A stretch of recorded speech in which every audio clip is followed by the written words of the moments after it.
Monster Professor.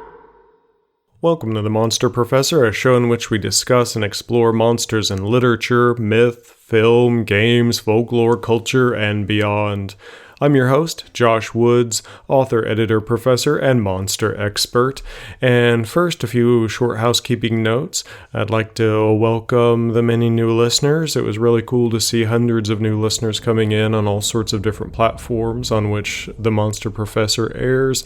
It mostly due to the various awesome guests who have been generous enough to talk with me on the show, sharing the episodes with their friends or people who keep up with what they do. So if you're new to the Monster Professor, welcome very much.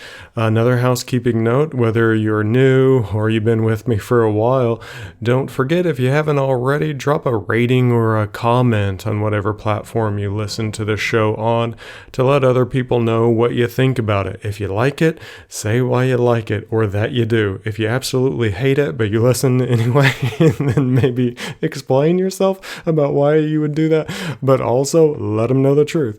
And what platforms is it on? Well, you could be listening to this on iTunes, Spotify, YouTube, iHeartRadio, Stitcher, Google Play, you name it. Also on my own website, joshwoodsauthor.com. That's where it originally feeds to the others, but you can find more info about me or about the show or about my own books. All of that. You can also contact me if you have comments, not for everyone else, but for me, or questions or requests, ideas for guests, you name it, shoot them my way. About this upcoming episode, that I get to talk with Deputy Sheriff Lieutenant Kermit Moore. And in addition to that persona, he has existed in fictional versions in at least 3 different versions or 3 different publications that I can name. He's a real-life crime fighter and doughty opponent of evil. And in this conversation, we discuss the confrontation with true evil and how to deal with it. We also dig into the nature of intuition, of premonition, of consciousness, and a whole bunch of other things in between, all the way down to very pragmatic levels like ballistics for shooting monsters. And so I really enjoyed this conversation, but something weird came up at the beginning of it. We're going to start the episode by talking about it. The episodes in which I discuss with a guest true evil, something weird has happened that it was trying to interrupt the actual conversation or podcast. I discounted the first couple to my own inexperience or incompetence. This one happened the very minute we were supposed to start, and even the provider was baffled at how and why it was such a widespread outage. I don't know. I guess judge for yourself. Either way, I hope you enjoy this conversation as much as I did with Kermit Moore.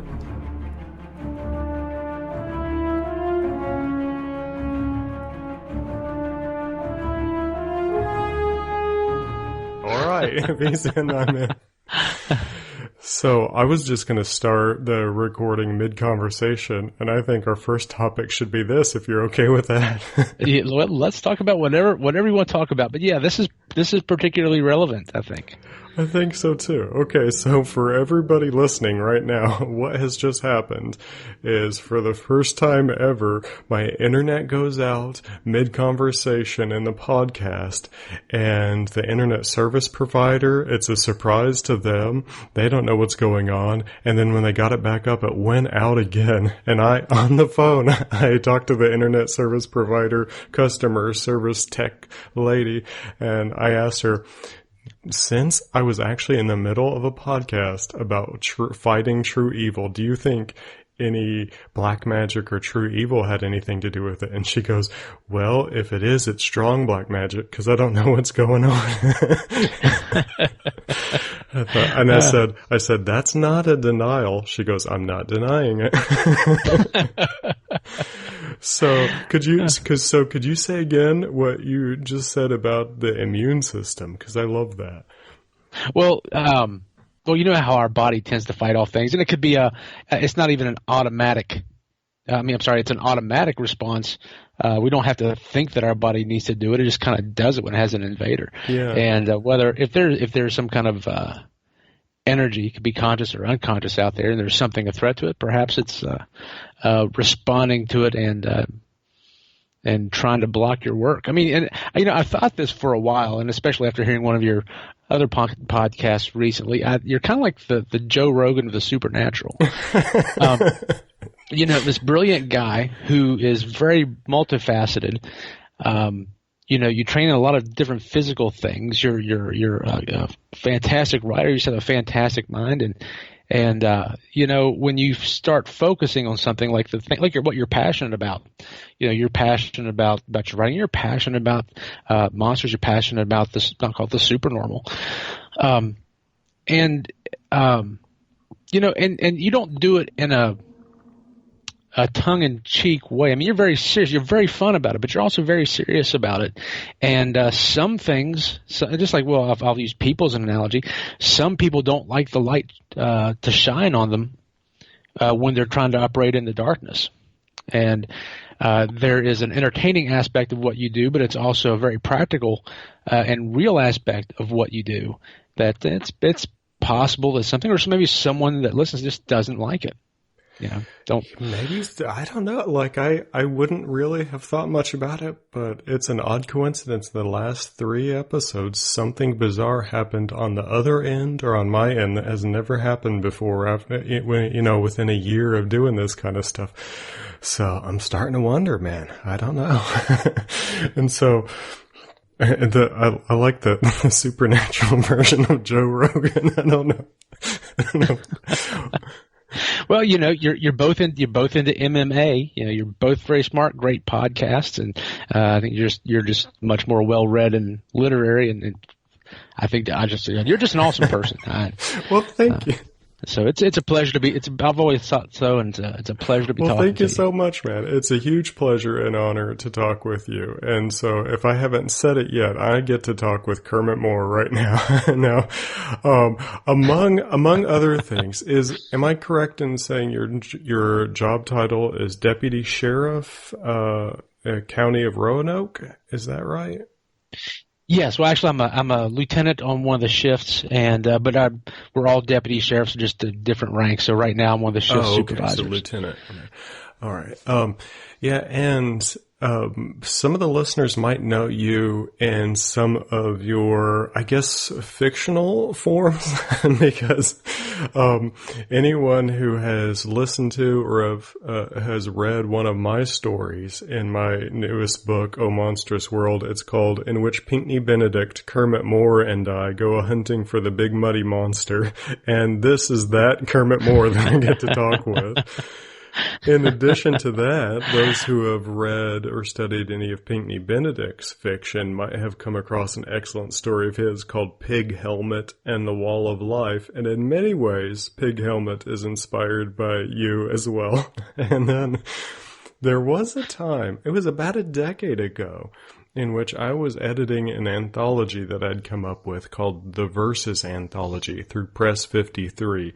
And I got a submission from someone who was a dead pirate who was named El Polio Diablo. And he submitted a story in which the whole concept of the anthology was you take 2 iconic or historical or interesting characters or forces and you just pit them against each other for one story's length. And I got this submission in from El Pollo Diablo called Theodore Roosevelt versus Spring Hill Jack. And interviewings by me, El Pollo Diablo, dead pirate of the Netherworld. And Pinckney said he knew who it was, but he wouldn't tell me, and I suspected it was you, but I started not knowing, and I still have never got direct confirmation that El Pollo Diablo was you. but he's published, whoever he is. Whoever he is. Yeah, that was, the funny thing about the El Pollo Diablo character, it really started in It started as a response to a board that I was reading online. It covered all kinds of paranormal things, everything from UFOs to ghosts and everything. And there was one thread that I came across, and somebody was claiming to be psychic, and they were channeling spirits. People would ask them questions, and they would just give them all this really weird BS stuff back. I was like, wow. And then people were just absolutely buying it. And I'm just thinking charlatan.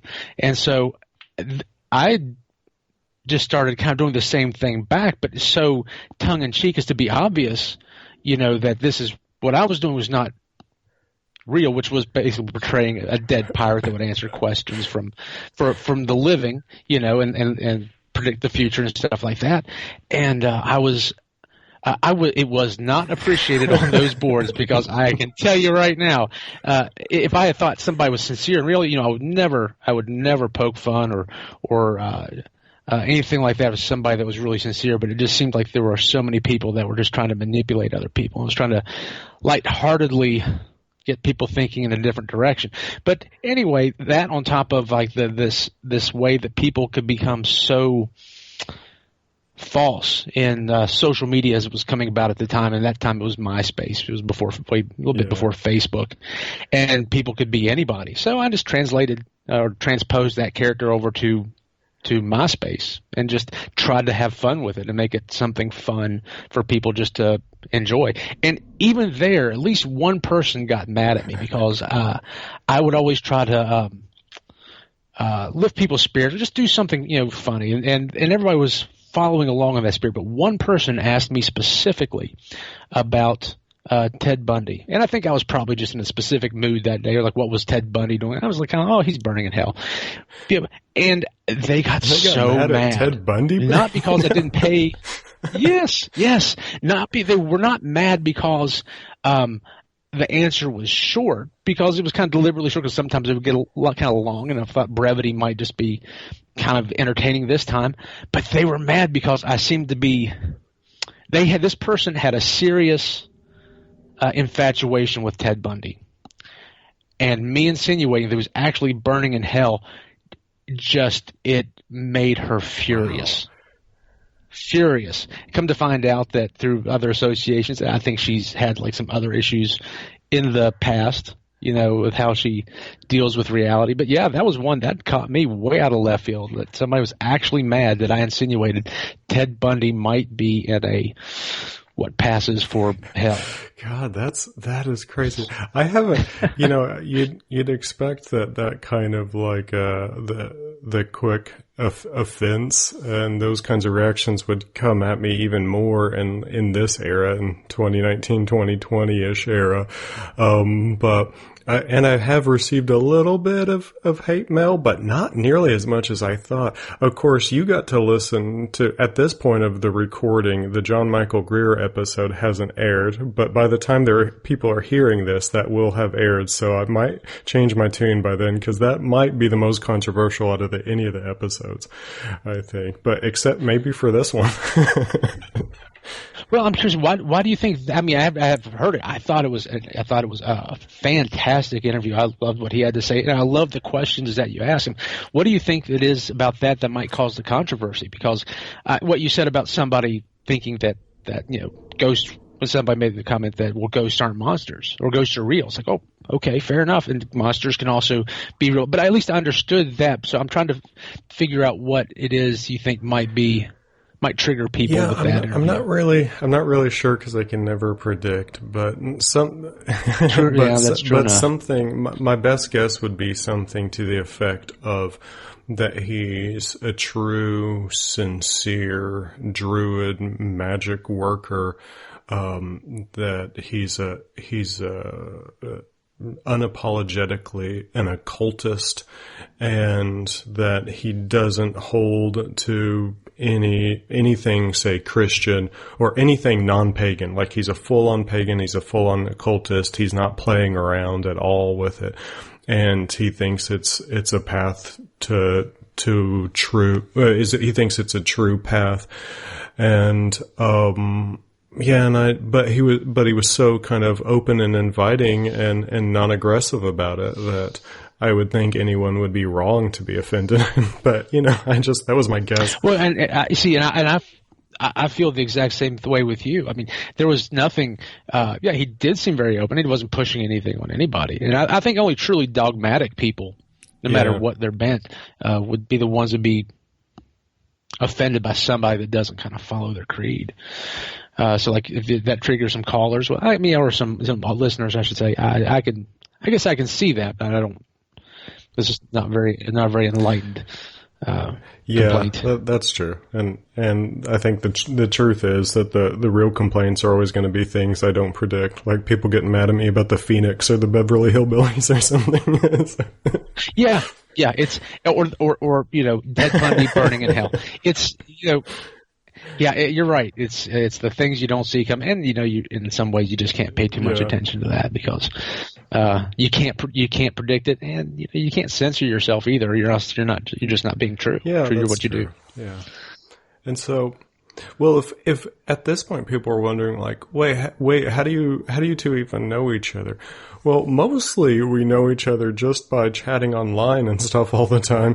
But we did get to meet at one time. You put me through tactical handgun training because you also have trained SWAT teams.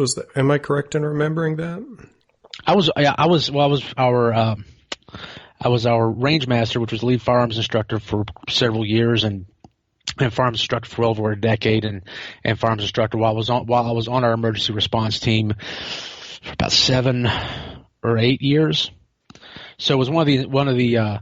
I didn't lead any specialized instruction like the stuff that we would go to other places, like went to like 2 LAPD SWAT courses and just various trainings we would go to throughout the years. But I was one of the firearms instructors while on that team, and one of the instructors through several years of our local academy. Yeah, and you put me through a day of lessons that totally changed my approach to firearm combat. Now I'm a decent shot with a rifle. I was a Kentucky state champion way back in the day with just small bore, but with a handgun I was completely useless until after that day. He taught me everything I needed to know about sight picture and trigger pull or trigger squeeze, and then clearing rooms, which that was a hilarious disaster on my end, but I learned a lot, I think. And then I ended up consulting you a lot on my novel I was working on that ended up being The Black Palace. You were one of the few people I actually wrote the book for. I really wanted to entertain myself and Melissa, my wife, and Pinckney and you. And we know each other at first through our common friend Pinckney.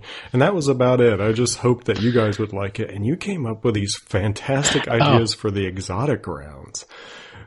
Well, it warms my heart to hear you say that, because it really it was such a fun read and such a pleasure to enjoy, and I actually enjoy multiple times, and it's different incarnations. Yeah, you were nice enough to read like at least 2, maybe 3 different drafts of the thing, which is quite patient and generous of a friend, I would say. And so I wanted to do something in the book in which I wanted the witchfinders to have like viable, legitimate ammunition.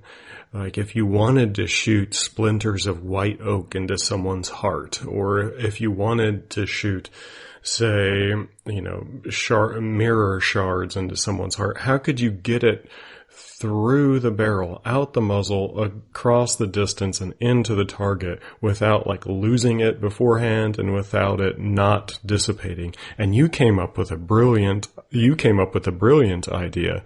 Do you recall the details of the exotic rounds?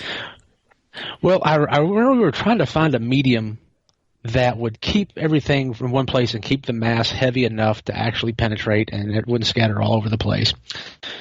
And so just coming out of a shotgun wouldn't do it, and wood would just slow down immediately. It would just not work at all.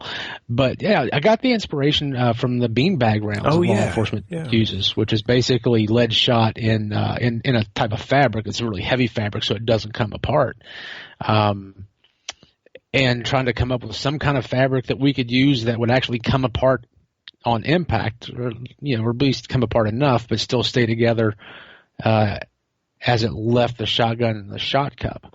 So what was it? What did we come up with? It was pantyhose. It was something as common as pantyhose. And sure enough, as far as everything I could find out, that totally worked, man. It would keep that together through the muzzle blast, and then it would hold together until impact, at which it would tear apart and deliver the rounds. And so I ended up in the book. They were like slang among the Witchfinders Union was calling them hot mamas, because you wrap these things up in pantyhose and shoot them at high velocity. Oh, and these days there are so many people doing stuff on YouTube, like the ammunition testing.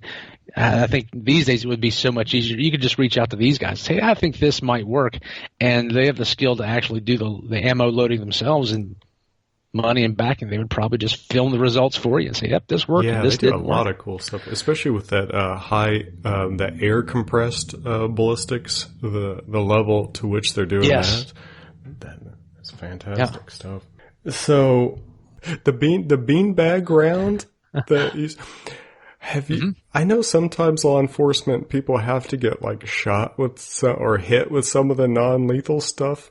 Have you ever had to like go through training in which you take any of the non-lethal rounds, like tasers or the beanbag rounds or anything like that? Tasers, yes. Tasers multiple times. Multiple times. Oh God. Yes. Yeah. Yeah, and we policies to different places change. Some people require you to not. Some people say you have to. I think our policy now is you don't have to. Pepper spray, different. It depends on agencies, but in the academy, our recruits get sprayed with this. Have been sprayed with the pepper spray.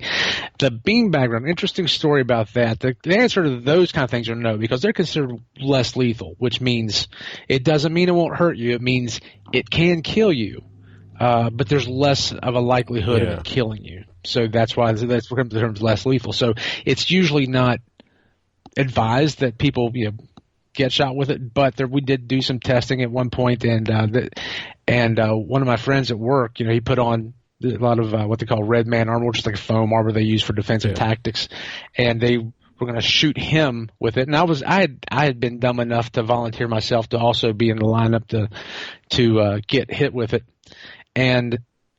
This was back when beanbags used to be in a square beanbag. You ever see the beanbag toss? Yeah. Or the cornhole toss? They were square. They used to be square like that. Well, when you have something that's square and flat, and it starts to spin when it comes out of the barrel, it takes on the properties of, like, say, a Frisbee. And you can't tell exactly where it's going to go. It may go off to one side or the other, which is absolutely not what you want to do. It makes it dangerous for anybody that's along, that is not the target, or you might hit your target in an area you didn't intend to, like a place that could really hurt them. And they fired it, and it kind of flew off to the side and hit him in the arm, just grazed the arm in a part they didn't have any protection on, just out of sheer bad luck.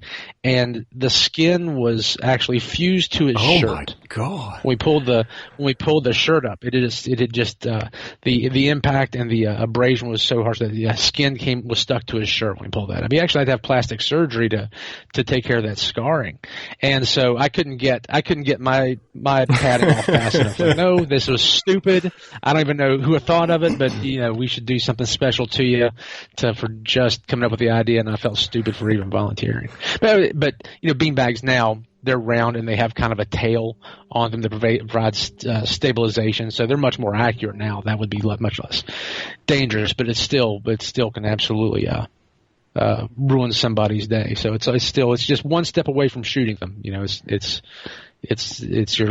one of your last options before you actually have to fire live ammunition. I really hope I don't have to find out what any of those ever feel like.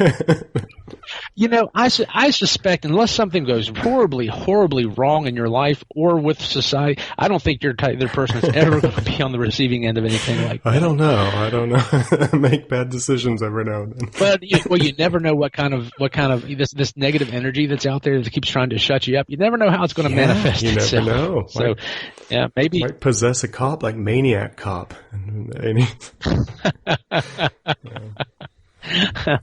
Now you have a lot of other hobbies and projects going on too. Like you were teaching some defense classes or handgun. I forget exactly which, for charity. Like if people brought in food, that would be their tuition payment.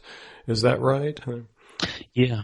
Yeah, that was an idea our sheriff came up with, because he really wanted people to have access to good firearms training if they were going to get a concealed carry permit, or just own a handgun, or have firearms where in homes with families. But he wanted to make sure they had good training, so he was just letting us provide the training, and he also had the idea of, well, let's just charge like cans of food to go to local food banks and charities. And people were so excited to jump on board with that. All the firearms instructors were lining up to do it, and the public was really enthusiastic about it. And you can't beat the cost. We did. He did the same thing with some hand-to-hand self-defense courses, especially designed for women. But I did those a few times. Primarily, I was involved with the handgun classes. That's so cool. I wish more people would kind of, especially in this area where the prices of those kind of concealed carry classes are so high. I wish more would take that kind of note, that if you're serious about the kind of stuff being really beneficial. Pardon me, sorry. Jeez. Yeah, if you're serious about this kind of stuff being really beneficial, maybe through one method or another, a lot of it could go just through charity, and I think that opens the door to a lot of good things. I think. Yeah, it was a really good model. Of course, some people make their living off of providing that kind of education, and we don't want to rob their livelihood. That certainly wasn't the goal, and then those places are still making plenty of money. But it's definitely a good opportunity to have for some people that just you can't afford some of those classes. And I know out in Illinois where Pinckney is, the required class length is very onerous, and so it would be hard to donate time. I guess. Well, no, absolutely. I guess a department could donate that much time. Yeah, sure they could. And among your other projects too, you would go with your camera around to abandoned places, like abandoned buildings or old abandoned farmsteads, and take some of the most beautiful and haunting photographs I might have ever seen. In fact, one of your photographs is my desktop at work, for anybody who's been in my office, and I've seen, among other things, the Ouija board and the tarot cards on the wall, and the giant velvet painting of Hulk Hogan from Hulkamania, the 80s, and then they would see a Kermit Moore photograph on my desktop. Now, how in the world did you get into this? It's very flattering. Photograph, mixing photography and the Gothic so much? I've always been fascinated with things that are kind of, they're scary, but also haunting. I don't know that it's necessarily with some of the old places, whether it's the idea that there's something there, but mostly it's about there's something was there, or there's something, people were there. And I would just wonder what was going on when they were living. And it seems so much more haunting, not in a supernatural sense, to see the old decayed places and let your imagination run wild with what life was there like, much more so than just driving by an occupied house and just thinking, I wonder what's going on in there today.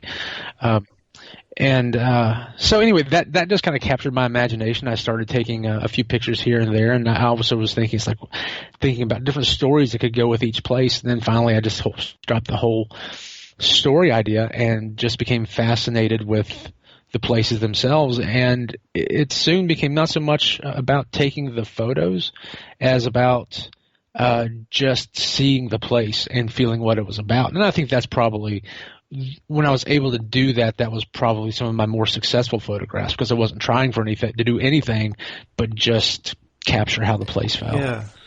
And did you ever feel like any of those places like felt different, like the spirit of the place and what must have gone on there was significantly different in one spot than another spot that wasn't necessarily explained by, what was left behind? Only one, and that was at, and I've been in some very, very decayed and creepy places, and I've never been frightened out of my. I mean, which I expected to be. I expected to get like some bad feelings or bad vibes. Just think, I'm feeling comfortable here. I'm not going to hang around. But that was never the case. But one place, it was in a old convalescent home in West Virginia. And it had been abandoned since the 80s, and it was this huge red brick building with white columns. And every time I've been there, even before I was taking pictures, I would stop by there every once in a while and just walk around. There were parts that you would get to, and you just felt like, it just felt a little like you weren't alone, and not exactly welcome. I can't describe it more than that. But I was up on the long porch area, and I was taking pictures in one direction, and then I was standing in front of a window, and then the hair on the back of my neck just stood up, and I just felt like there was somebody right behind me. And I stepped kind of away from the window because I didn't really want to turn around, because even though I'm probably not going to see anything, I didn't want to take the chance of seeing anything. But I stepped to the side and then turned around and kind of looked in the window, and I didn't see a thing except the light coming through the other window, bouncing off like the red brick on the other side and casting this beautiful light on the floor.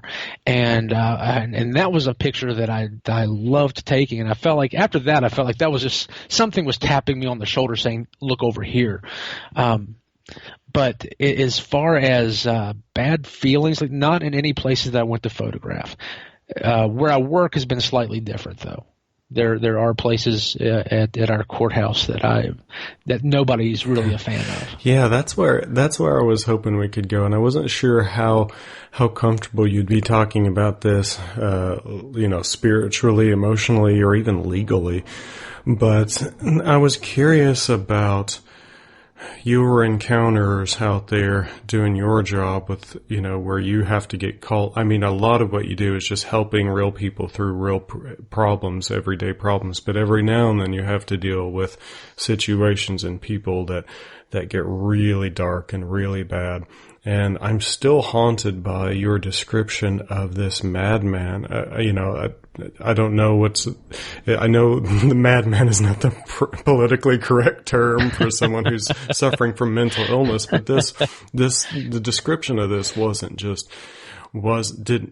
seemed to go beyond like a mental illness into something rather demonic, and I'm still haunted by this. And so I'm curious about whether you can discuss any encounters with something that you might have conceived of as being true evil. Well, and sure. I mean, if there's somebody still living, I probably won't use their name, and some of those names I probably can't remember anyway. But the thing about evil is it's already there. I'm trying to think how to dive into that. I mean, human beings are capable of the best things we can imagine and also the worst things that we can imagine. In a spiritual sense, true evil, I don't know about the feeling of otherness as opposed to the feeling of malevolence. When I think of evil, it's even with people. I think evil is cruelty that is done for the sake of just enjoying the cruelty. And I don't believe that there is any fictional or real monster or spirit that's capable of more cruelty or more sadism than a human is. Yeah, we kind of don't even really need actual demons to possess us. We don't. If we got a real demon into one of our labs, we'd probably do more horrible things to it than it could have. To us. I absolutely believe that, and I think people lose sight when they read fiction. And I know you're a fan of Lovecraft, and so am I. But when you think of all the horrible things that are going to happen to humanity, well, all that stuff sprang from human imagination. I mean, it wasn't like the human brain was innocent of these thoughts until it got the message from some kind of demonic, information source. I mean, this came out of the human mind, and anything a human being has thought of, somebody has done. I think that's one thing that worries me about.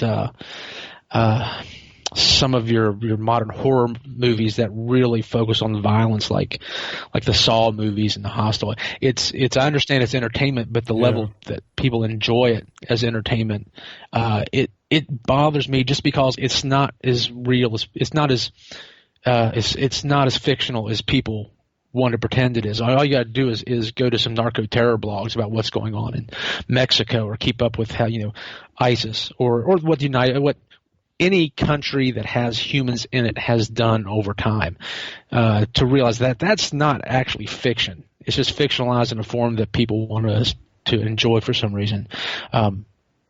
Yeah, that's might be a good description or articulation of why I'm not really into it. Like, sometimes people are surprised after they find out the kind of stuff I'm into, to find out that I don't really watch what are billed as horror movies, like, these kinds of the hack and slash type of just violence, gore, or even like the bizarre kind of grotesque, like human centipede stuff. I don't watch them, and I'm not into them, and I don't really enjoy it. For one, it's that deep mythological is missing there, and two, it's like it's not so clearly fiction. Like, you make the wrong people mad in the wrong part of Mexico, and that could happen to you, by the end of the week. Now, I liked what you said about it. The mythological connection is missing. There's not a greater story behind it. It is pornography, and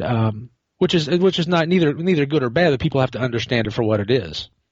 It's just essential enjoyment for whatever the part of their brain that needs that. But it is pornography and not something that has an artistic bent behind us. Like, is there a lesson behind this violence? And some people can pull that off very well. They can be very graphically violent, but there is something behind it. Like, there was one film I'm thinking of in particular, but it escapes. Antichrist, I believe, was it, which was very violent and disturbing, but it served an artistic purpose. There was a message behind it. And as far as people doing, when you think of, say, the human centipede, that makes me think of Nazi experiments during World War II, the Japanese experiments on POWs, and what they did to the Chinese during the war. There's no shortage of examples. If somebody wants to hold up a movie, I'll show you an example of where that's been done.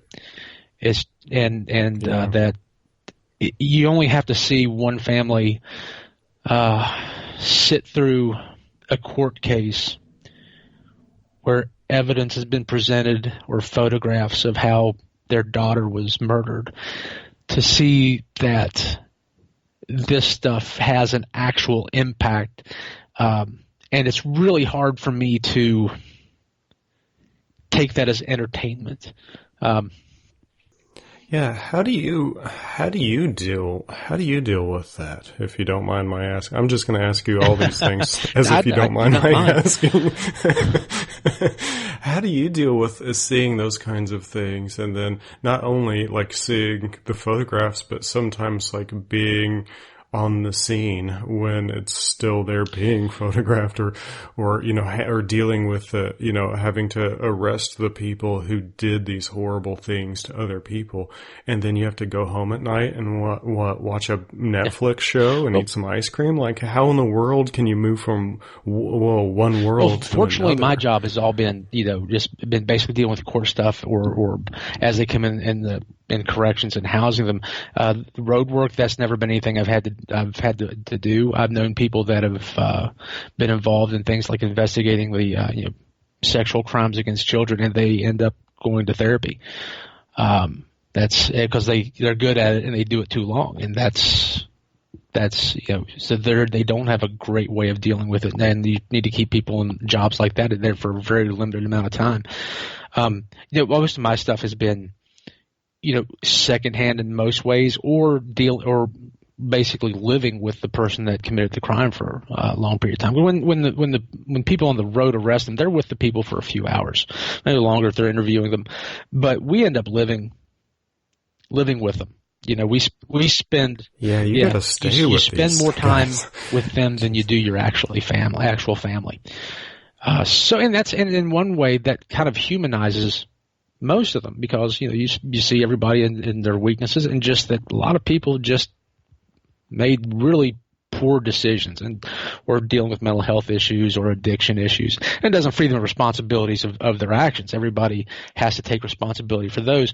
But when you ask about true evil, there are not a lot of people that I would ever put in that category. There are a couple. There was one man who'd killed a family, killed a family, and did things to them before he killed them, and then burned the house down. And he was sentenced to death and finally executed. And you didn't have to be around him very long to at least know that he lacked any empathy, any emotional connection to people, and he was one of these people. It was just what he wanted.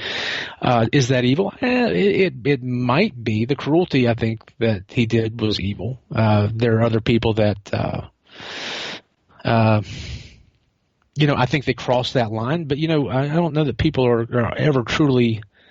Most people aren't ever truly one way or the other. I think we can all cross that line and do things that would be construed as evil without summing up their whole life as being evil. But I'm starting. But more and more, I start to believe that if people are influenced by anything supernatural, it's usually when they're at their weakest. If somebody has really poor mental health, if somebody is dealing with like addiction, and they're just really down in a dark hole. I don't think there's many things that something supernatural could influence a human to do that they wouldn't already do anyway. It's like what they say about if you're drunk, if you're drinking, you're just doing or saying what you really think or would do anyway. You just lack the inhibition. So maybe there's something out there that just kind of flicking you on the ear a little bit and said, go on and do it when you're at your weakest. But in the end, people still have to own those decisions. But that doesn't. But I do think there is something that is other, something that is. I don't know. I believe that there's a lot of really positive energy, positive forces, positive spirits. But I also believe in balance. So every time I feel like I've had something on my side, just really watching out for me, which I feel like has happened a lot. I've been very blessed in a lot of ways. If there's going to be balance in the cosmos, then there's got to be something that's out there that's kind of negative. Maybe not actually working against me, but I figure there's got to be a balanced force for whatever that we witness that's actually good. Yeah, and kind of relating to that John Michael Greer episode, you're the one who gave me his book on monsters that has this wonderful pragmatic section in the back about, how do you deal with a place that you feel has this kind of otherness that's dark and malevolent, this kind of evil, or if you feel like you've been targeted by dark magic, and he has these recipe instructions for an amulet, yes. And Melissa yes. made one, and we sent it to you. Among other things, I think we sent you old iron horseshoe and some holy water. That's all kept together like in one kind of kit. Usually kept one place where I can actually get to it easily. I've actually taken that amulet with me on quite a few times to different places. Sometimes to work. Sometimes to. I told you before, not too long ago, about a friend's house that it felt like somebody in there. This person who had been in her house for a while, I think, had some mental health issues, and also probably had I have nothing to back this up, but going just by intuition, and I'm a big believer in your gut feeling. It may not be right, but if your gut is telling you that something is wrong, you got to listen to it. You may not know what it is that's wrong, but you always need to listen. But if anything was going on with this guy and had some kind of negative energy just kind of clinging to him, and I felt like when he left, was there something there that he left behind, or was there something in the house that had been clinging to him? But there was just something not right, and there was a lot of negative feelings about the house and things going on in the house. And so, I went to that book had been so useful with before, like just how to break up negative energy, especially with the use of steel or iron in a ritualistic kind of shape. And that's why when I knew what your book was going to be, I couldn't wait to send that to you, not knowing that you already knew Mr. Greer and was a huge fan. But yeah, that amulet. Whenever I feel like something weird that I can't explain is going on, or something that is, when you're dealing with something that you don't understand. I don't understand pretty much anything. I mean, whether it's real life or whether it's something it's afterlife, I don't pretend to know what I'm doing most of the time. But if it's this place that you just feel like it's going to be wrong, I take that with me, because Mr. Greer knows more than I would ever pretend to be able to try to learn. So hey, why not try his advice on other things? And so when you made that amulet, I thought that was very touching, and I was very appreciative of it. And yeah, that stays with me whenever I feel like something weird or a little scary or whatever is going on. Yeah, and that's so cool to know that it's still in use. It's still seeing field work, because I thought, man, we should make one of these. But like, I don't know, the darkest place I go to is like Walmart on a Saturday. It's awful. Well, you know what? But don't underestimate the darkness of Walmart. I mean, if anybody from Walmart's listening, don't kill me. And because Walmart's where people are, and people can bring that stuff with them. That's true. No, you just never know when you're going to encounter it. I think the places that I've been that have felt odd are places that the last place I ever expected to feel that something was frightening. There may not be a history behind it, but it doesn't mean that these energies don't move around, or that if there's some kind of being that we can't see. I mean, nothing says they have to stay in one place. We're not necessarily dealing all the time with just like psychic snapshots of a haunted house, or however people wanted to describe that phenomena that they've experienced. And I know you did talk about the haggings, and my grandmother was, my grandmother was, I would almost say plagued at some point with premonitions when she was, and my grandmother was always, she's very pragmatic. She was not a person that was imaginative in a way to like storytelling. She was very smart, but she was very practical, and not somebody that would just,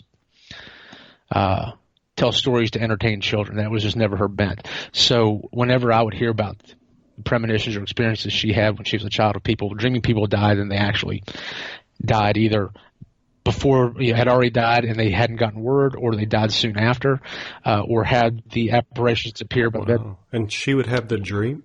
She'd had the dream of it before it happened, or before? Yes, there have been the case when she dreamed that it would happen, and it did happen. And there was one time when she saw her aunt walking up to their house. They lived in a rural part of West Virginia, on the backside of a place called Drew Mountain, which is actually one of the most haunted spots in West Virginia. Most people think it's the Civil War battle there, but I think it's just that whole area is just riddled with the supernatural. And she saw her aunt walking up the road to their home place, and she ran back up to tell her mom that her aunt was coming, and they came back out the way. Well, she never showed up, and she remembered exactly what she was wearing, which was I believe it was a big blue sweater with a wide belt and silver buttons on the sweater. And I was too young to delve more deeply like I would now, because I really want to know what they were thinking when she didn't show up. Did she just think she was seeing something? And I know she told me at one point, but I was young and can't quite remember. But I think it was that next day they had gotten a telegram, because her aunt didn't live close by. That's why it was such a surprise that she saw her. They got a telegram that she had died. And I don't remember if it was that same day or if it was before that. And then there was a package that was sent to their address. I think it was forwarded on to them that had been ordered by their aunt. And it was that exact same sweater. And between that and again, she was not imaginative enough to, again, just generate stories. And there were other things that had happened, but with all that explained a lot of anxiety I think she had later in life. If somebody was just traveling or out on the road, she constantly worried that something was going to happen to somebody. Yeah, and that reminds me of a few different stories as well. Like, Melissa is as imaginative enough to make that kind of stuff up if she wanted to, but there's been many times when she's just been hit by this intuition that I'm completely oblivious of, but now I'm smart enough to know anytime she has any type of intuition, listen to her and just move, whatever it is. And it turns out that her grandmother, through her mother's side, again, sounds like yours, like she was extremely pragmatic, no nonsense, didn't want any fooling with any of that silliness. But there were several stories where she would be say, taking a nap on the couch in the afternoon and then wake up from a nightmare of just visions of fire, and wake up screaming and then freaking out about where the kids are, and come to find out the kids got caught in this strange field fire like 2 miles away simultaneously. And so these kinds of intuitions, I think, pop up in everybody. And I feel like at some point I'm so dull-minded, like I can't even catch on to real intuitions. Like if there's like I set down a glass of water in my periphery and I'll just turn around and knock it over, and I'm even the one who said it there, and I can't see that coming. And so but if I had a penny for every time I did something like that, or can't find the pencil I stuck behind my ear. But I mean, I remember distinctly this one time I was just a teenager, and one of my friends worked at the theater, and so I could just get in and watch movies whenever I felt like for free, while he was on the shift, and we would hang out in between them, and sometimes he would sit in there and watch him too. And so I was just in there by myself in this thing. God, I normally am not caught up with coughing like this during any episodes too. I wonder what's going on. Well, when you started coughing before, I started thinking, evil throat tickling. Oh yeah, maybe that's what it is. and I'm in the middle of this theater, and there's, I don't know, it's maybe a third of the theater is full or something like that. It's not too much, and it was some silly movie. It was Night at the Roxbury, that movie off of that Saturday Night Live thing with Will Ferrell. Yeah. And it was just in the middle watching this silly movie, and I'm laughing, and it's stupid and it's funny. Not a care in the world, just some teenager with a free Coke and a free movie on some evening watching a silly movie. And then all of a sudden the hairs on the back of my neck stand up, and I am just overcome with, like, my blood runs cold, and something in my head is screaming, "Get out, get out, get out." And I just bolt out of there. I don't even say anything to my friend. I call him later. I jump in the van and I just drive straight home, and my eyes are peeled and I'm full of adrenaline. I have no idea why. And the story would be so much cooler if it turned out like there was a wreck on the highway right after the movie or something that I avoided.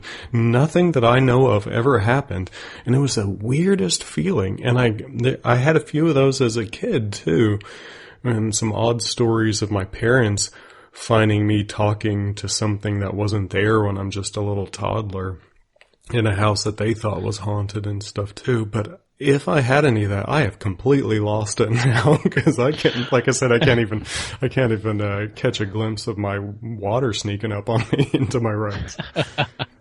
Well, I think some people believe that children are much more perceptive because they're much closer to that spiritual place that they come from as young, and as they grow older, they grow more accustomed to our mortal senses and more detached from the experience they had prior to not just being pure spirit. I mean, I think that's one thing that people believe. So it makes sense that if you're attuned to certain things, you lose it as you get older. And some people, I think, manage to maintain it, whatever it is. I won't presume to know what it is.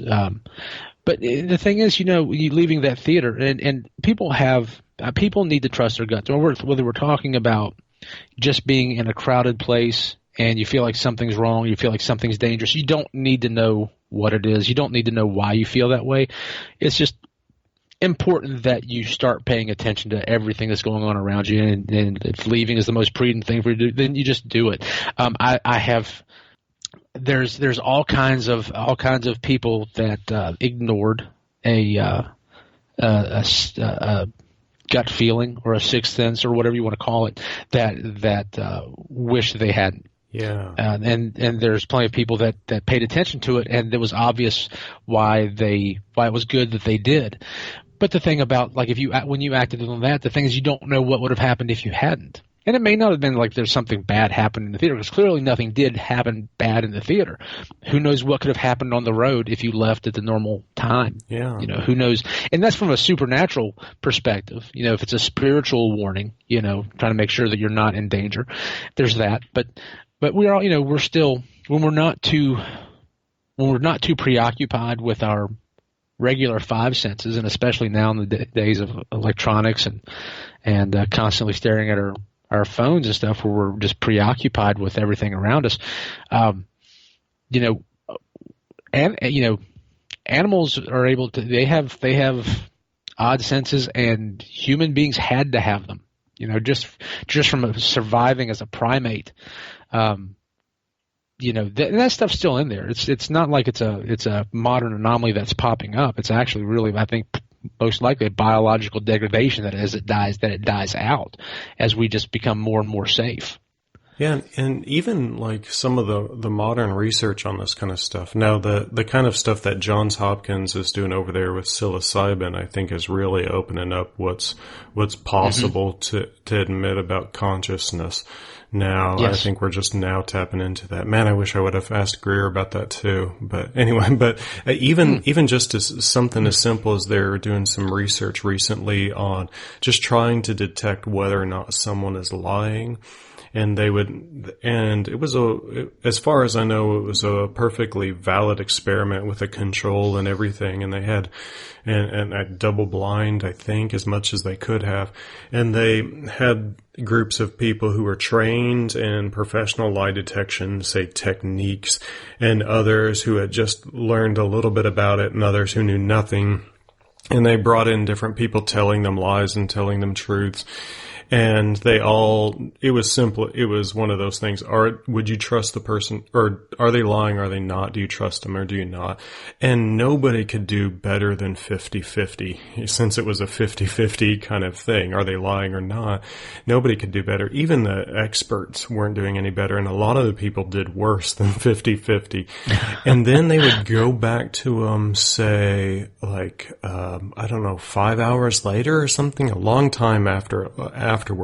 And they were like, person A, do you feel like that person's trustworthy, or would you trust that? And they were like, no, I wouldn't really trust that person to, like, with my car keys or something like that. So they would ask more of these, like, gut feelings much later, those kinds of questions. Mm-hmm. And their success rate for picking out the liars skyrocketed to something like 70-80%.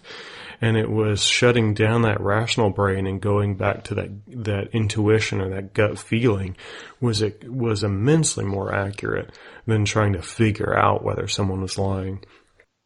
I think that makes perfect sense to me. Perfect sense. And also, I think there is this there's this part of people, especially like polite people, that are a little loath to call somebody just a flat-out liar. Yeah. If you ask me, is this person lying? It's like, I don't want to call them a liar, because you just don't know. A lot of people just doubt because they don't have enough information to base that decision on, so they don't want to necessarily just call somebody a liar, because that's a pretty hefty label. Yeah. But when you can give them the option of saying how much do you just trust them, I think it gives them a little bit more liberty to maybe not be so polite, but that makes perfect sense, though, that when they don't analyze, like, whether they think they're telling the truth or not, just what they think of them as a person. That's great data, and it's really interesting. And I think I would have, if you just asked me if that was what the outcome would be, I would have had to say yes without even thinking about it, because people read people better than they realize. It's just our level of being polite tends to cover up us wanting to be mean. Like, one of the issues with when you have a predator, let's say, approaching a woman on the street, usually it's like they're overly polite, or they're very polite, and they put people in the position of not wanting to be rude. Yeah. They don't want them, I don't want to tell this guy to get the F away from me because I don't know why, you're just making me uncomfortable, get away. Well, a lot of people won't do that because it's not really polite, and I think that's something that people are trying to have to train themselves into doing. That it's okay to be not polite. Somebody can recover from hurt feelings if you're wrong, but you can't recover from what could happen to you if they mean you ill will, or it may take a long time to recover from whatever happens. But that's really interesting about that. And what you said about the psilocybin, that's also fascinating to me in the realm of consciousness expansion, and how science is kind of they explored it a little bit, and then they kind of, well, it's drugs, we're just going to shut that research off, at least not make it as popular. But now getting back into it, when dealing with some people that have been mentally ill, and also high, but mostly people that are mentally ill and they're going through a certain kind of mania, I've heard them talk and say a lot of things, and other people listen to, they're just being crazy. And as I listen to them, it's like, actually, what they're describing is so close to a mystical experience.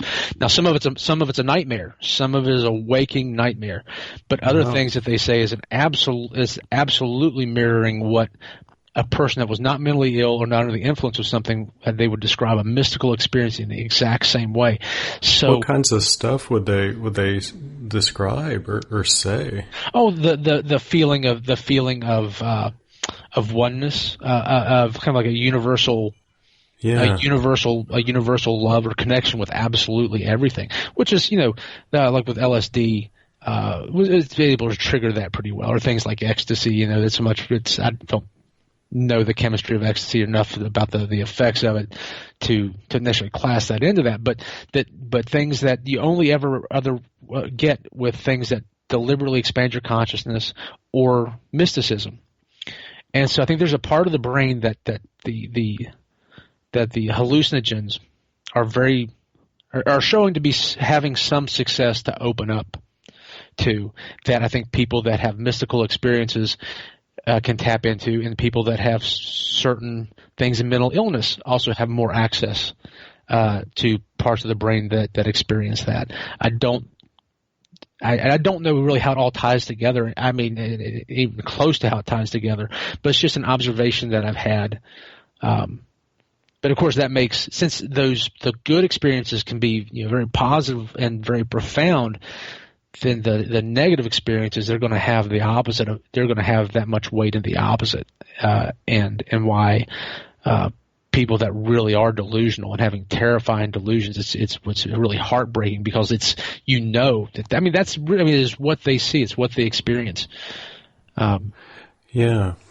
Man, that's fascinating. And it sounds like the chemistry of it, at least with psilocybin and a lot of the hallucinogens, is not what the kind of stereotype kind of pseudoscience belief is, that it like triggers or activates unused parts of the brain. If anything, it's opposite. It shuts down a lot of the day-to-day kind of ego rationalistic parts of the brain. Those shut up, and the older kind of alligator brain parts start firing, and taking over. And so you get something closer to like uncurated or unedited reality, or instinct as well, or impulse as well. But the the prospect of a dark trip or a trip into hell, I think, is what's going to keep me from ever trying psilocybin. If anybody wants to know, does the monster professor do it? No, he's terrified of everything.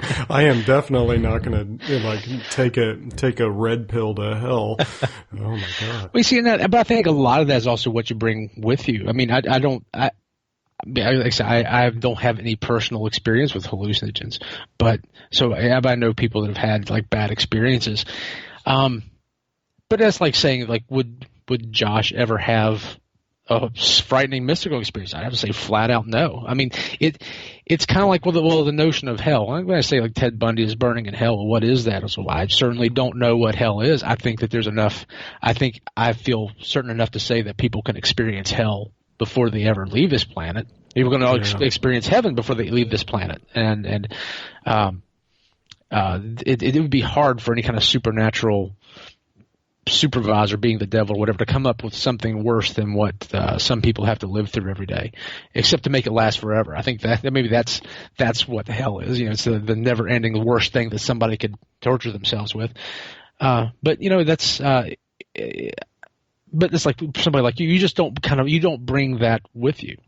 And when you asked earlier about what I do to have done before to deal with things that I saw, I didn't always really know what to do with it.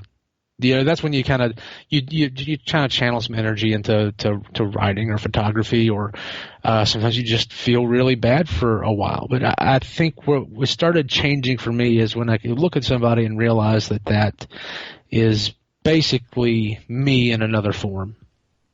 Yeah. The seeds to do all these things that people do that are horrible, they're in all of us, and it's an uncomfortable thought to know that's something that's in you, but it's also kind of comforting in another way, in that you know what it is now. This is just humanity, and the way you offset it is you become more human in the other direction. Some people, their bent is on destruction, so you counteract that. You create the balance by doing something more healing or more constructive, whether it's art or reaching out to another human or just trying to make somebody's life a little bit better for a little while. Yeah, and you're kind of hitting on a theme that seems to be one of the few running themes on this podcast throughout all the episodes, is that this kind of, like, one reason why monsters are so important to us in stories and films and folklore is that, just about every darn person who loves a monster story, even without being told of this interpretation, ends up coming up with this idea that, man, the monster is me, and or the monster is I, and I am the monster, or that this monster is just another picture of what's possible in us and inside of us. Yeah, absolutely. Even on a more practical level of personal development, the dragon's always inside of us. Very rarely is the dragon outside. I mean, we have bad experiences that happen, but the real challenge is, how do we deal with them? That's not to negate somebody's horrific trauma, but things like that you can't control. The next challenge is, well, how do you deal with that, and how do you heal from it, or things that you experience other people go through. So I think and you had one podcast as well. How do you kill it? And how do you fight the monster? Well, if the monster is in people, it's like you fight it not necessarily by fighting the person, because that's you're fighting human nature, and you can't change human nature, but you can counterbalance it. And so you kill the monster by killing something with kindness. I think it's not as cliche as I used to think it was. Killing somebody with kindness in the old way I used to take it, by meaning, it's like, well, if somebody's being mean to you, just be nice to them, and you'll get your reward in heaven, or whatever it was. Or some people just can't stand it if you're nice to them when they're mean to you. That's kind of how I took it when I was a kid. I think you really do kill monsters with kindness now by creating a different world. A world where You can't change what your horrible neighbor across the street did to somebody else, but you can make somebody else's life better. So you offset the monstrous behavior in humanity with positive aspects of humanity that only you have control of. And we can't control what the government does. We can't control what we can't control what this person next to us does, but we can control what we do. And that doing a kindness, and sometimes you have to be unkind to stop. If violence is going on, you have to do violence to stop it. I'm not by no means a pacifist, but I think ultimately you kill other monsters, the effects of the monsters, by doing the opposite. Yeah, between recognizing that whatever that dragon is out there, or whatever that evil monster of a person over there is doing, is actually just, within one bad day or one bad decision, one step away from what I could quickly be, or perhaps already am, that kind of thing. And then how do you do that? That kind of, that offsetting with positivity. Those two, those are perhaps the most profound possible answers to how do you kill it, because that was on my list next. So let's get to how do you kill it. And I think I don't know if that can ever be topped by any of these episodes. So, how about... But that's what killing the monsters. I mean, the mythology and monster stories. I mean, once you realize what the monster actually is, and then what we're killing is that part of ourselves, and that's what everybody, I think, in a different way is saying.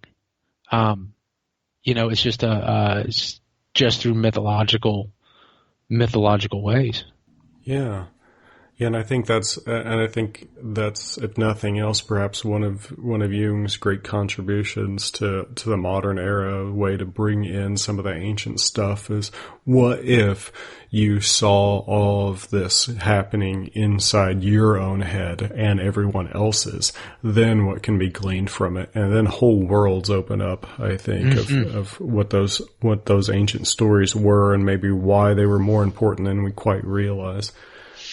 Yes, oh, absolutely. And Jung was instrumental in me helping me to kind of realize this about myself, especially coming from a purely, I grew up Presbyterian, pretty. I mean, you can never say Presbyterians are hardcore, but when I was a youth, I grew up Presbyterian, and I was very devout then. And so I saw the nature of redemption kind of in one light. And it would never the idea of redeeming myself or understanding myself by accepting my capacity for evil and understanding the depths of what that is would never have occurred to me then until I became familiar with Jung and some other writers that I really began to understand. It's like, yeah, this is part of all of us. And if you want to know one thing, you've got to kind of at least understand your capacity for the other. And I think that's when we get back to killing monsters and with acts of kindness, I think people have to apply that to themselves, because you may be a monster for a moment, but this is where the notion of redemption comes in. Whether you believe it is redemption through a Christ or a personal kind of redemption, but the whole notion of redemption is that this is not that day. Your worst day is not this day, and by doing something different and doing something better, that redemption, I can't stop the bad things that I did, and I've done plenty that I'm ashamed of. I can't go back and change time, but I can be better than what I was, and that's fighting that monster. Yeah. Well, man, you've been extremely generous with your time, because not only did I push you way past, say, a 40-ish minute line here, but if you add in all of our internet attacks from the dark forces that kept shutting off, I've had you on here for a very long time. So do you mind if I just hit you with one simple but extremely difficult question as a finisher? As you can ask me as many questions as you want. I didn't even realize that much time had gone by. But sure, yeah. Have at it. All right. The simplest and the toughest question of all. Who is your favorite monster, or what is your favorite monster of all time? Oh, okay. And why, of course. Oh, wow. Okay, let's see. I don't even know. This is embarrassing to be on the Monster Professor, and I don't even know that I have an answer. Let's see. But if someone's putting you on the spot, like I am, and you had to name just one. Well, mine's going to be pretty simple. And I think it is the Wolfman or Werewolf, any lycanthrope. Yeah. Because right that's the duality. That's the duality. Yeah, the human with the beast inside that you can turn at any moment. The good with the evil inside. That's out of your control. Yeah. I feel a little plebeian by not having a more sophisticated answer. Because it's a universal monster to me. And using the word plebeian correctly, as you just did, kind of clears you of that charge. The werewolf is a deeply fundamental. I think it's an image, and so much so that I think that like the wolf or the werewolf itself is one of the few kind of archetypical categories of monster, at least as it is. And I shouldn't talk about this nonfiction book I'm working on until it's done. But anyway, I kind of let loose a little bit in my chapter on the archetypes of monsters. I think that has to be one of them. So it's something deeply familiar, but it's not like it's because there was one fascinating book written about it. Like it wasn't Mary Shelley's Wolfman or Bram Stoker's Wolfman that got everybody knowing exactly what a werewolf is. Instead, somehow we just all kind of know what that thing is. Oh yeah, I mean because it's it's so common in, I guess I could say, folk legend, maybe not folklore. I don't know. There may not be a difference between the two, but it through so many different countries, there is a theme of people becoming, another type of animal. Sometimes it's kind of benevolent. Sometimes it's just pure animal. Sometimes it's sometimes it's evil or wicked and tears people apart. But it's something that happens really across culture. And I remember one particular story, not in great detail, about one that was in France. In the Middle Ages, and it struck me as particularly horrifying that you just kept tearing people apart. And again, I can't remember the details; it's been so long since I read it. I think it was like in the 1600s. Yes. Is the one I'm thinking of, the Garou or something like that, like the wolf of. That's it. That is it exactly. Yeah, it was really tearing people apart, so much so that I think it's still on the books somewhere in France that it's illegal to be a lycanthrope within city limits or something like that. Well, ever since now we get into this and why what my my favorite monsters. Now that I think of it, when I was a kid, that's what I was afraid of. Yeah, I mean, I remember walking to my home when I was a kid, and it'd be dark, and lived in the woods, so wherever I would be walking from was dark, and there were woods, and sometimes it didn't have a flashlight, and it was always a wolf or wolf type creature that I was worried about seeing me, from the out in the trees. Yeah. And then when you're little, if you just had a flashlight, you had that little halo of safety, but you didn't want to shine it into the trees. Scarier. Yeah. But you didn't want to shine it into the trees because you really didn't want to see it. Yeah. You're pretty sure it's there. You definitely don't want to see it because if you see it, then you know it's got to kill you. Yeah, it's true. But now that I think about it, it was the werewolves that always scared me. And I remember when I first saw American Werewolf in London, that transformation. That was one of the best transformations I'd ever seen up to that point, and that was a little nightmarish. It still is. It holds up. It's horrifying. It really does. I mean, CGI has come a long way, but in some ways it's kind of killed imagination because some things can look too real now. Yeah. That was one of those things that was just enough. It was just real enough. This that it seemed realistic, but your imagination could also run with it. I don't know if that makes any sense, but anyway, CGI has killed some of the horror for me in some ways. Yeah, I think that transformation scene, what it did for me is it just showed it suggested the bones lengthening Yeah. just enough, and and then the muscles like tearing just enough to get me starting to take seriously, oh my God, what would it actually be like if your body just went through this metamorphosis in like 2 minutes? It would be the most painful experience you could ever possibly imagine. How And could then it that's not what I'm be? seeing on the screen. It's horrifying. Yep. Yeah.